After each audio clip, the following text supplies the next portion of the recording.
మా పార్టీకి చెందినటువంటి కార్పొరేటర్లను బెదిరించడం, భయపెట్టడం, లేదా వాళ్ళని ఏదో రకంగా ప్రలోభ పెట్టడం మీరు గడిచినటువంటి 25 రోజులుగా చూస్తూ ఉన్నారు.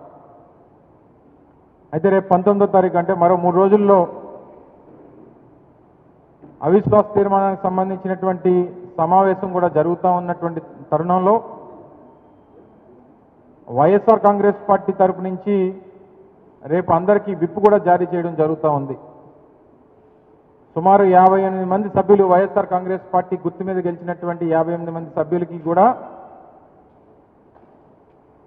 పూర్తిగా కూటమి పార్టీ నాయకులు పెట్టినటువంటి అవిశ్వాస తీర్మానాన్ని వ్యతిరేకిస్తూ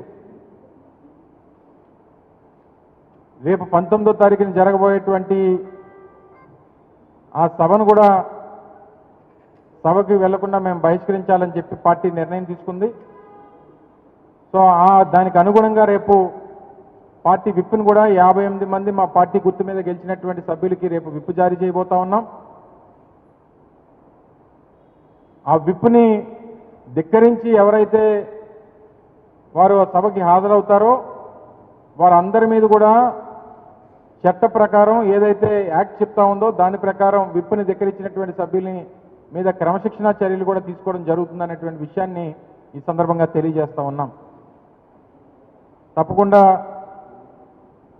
రానటువంటి మిగిలినటువంటి కాలం కూడా గౌరవ మేయర్ గారు హరివెంకట కుమారి గారే కొనసాగుతారు. దానికి కావాల్సినటువంటి బలం, దానికి కావాల్సినటువంటి సంఖ్య వైఎస్ఆర్ కాంగ్రెస్ పార్టీ దగ్గర ఉంది.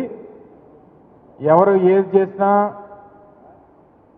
గతంలో చంద్రబాబు నాయుడు గారు 95వ సంవత్సరంలో చేసినటువంటి వైస్రాయ్ రాజకీయం దయచేసి ఇక్కడ చేయొద్దని చెప్పి కోరుతా ఉన్నాం. బలం లేనప్పటికీ మా దగ్గర ఎంతమంది ఉన్నారో అంతమంది ఉన్నారు, మీరు వచ్చేయండి అని చెప్పి మీరు చేస్తున్నటువంటి బెదిరింపులు, దౌర్జన్యాలు, ప్రలోభాలు ఇక కొనసాగడానికి వీల్లేదు.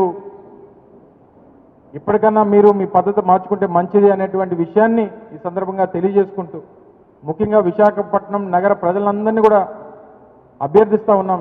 దయచేసి మీరు అందరూ కూడా జరుగుతున్నటువంటి రాజకీయ పరిణామాన్ని మీరు గమనించండి. రాష్ట్రంలో వారి పార్టీ అధికారంలో ఉందనేటువంటి ఏకైక ఉద్దేశంతో ఈ తప్పుడు నిర్ణయాలకి, తప్పుడు చర్యలకి వారు ముందుకెళ్తా ఉన్నారు. ప్రజల తాలూకు మ్యాండేట్ 5 సంవత్సరాల పాటు మా మేయర్ గారు కొనసాగాలని చెప్పి ఆ రోజు 2021 సంవత్సరంలో వారు మ్యాండేట్ ఇచ్చారు. దాని ప్రకారంగానే ప్రజాస్వామ్యబద్ధంగా జరగాలి తప్ప ఈ రకమైనటువంటి తప్పుడు విధానంలో వారు పీఠాన్ని చేజిక్కించుకోవాలనేటువంటి ప్రయత్నం మానుకుంటే మంచిది అనేటువంటి విషయాన్ని మరొకసారి ఈ సందర్భంగా తెలియజేసుకుంటూ రేపు అందరికీ కూడా మా పార్టీ గుర్తు మీద గెలిచినటువంటి మా పార్టీ కార్పొరేటర్లందరికీ కూడా రేపు విప్ జారీ చేయబోతా ఉన్నాం. 19వ తారీఖున జరగబోయేటువంటి అవిశ్వాస తీర్మానం మీద జరగబోయేటువంటి ఆ ప్రత్యేక సమావేశాన్ని వైఎస్ఆర్ కాంగ్రెస్ పార్టీ బహిష్కరిస్తుందనేటువంటి విషయాన్ని ఈ సందర్భంగా మీ ద్వారా ప్రజలకు తెలియజేస్తూ దానికి అనుగుణంగానే రేపు మా పార్టీ సభ్యులందరికీ కూడా విప్ జారీ చేయబోతున్నామని చెప్పి మీకు తెలియజేసుకుంటూ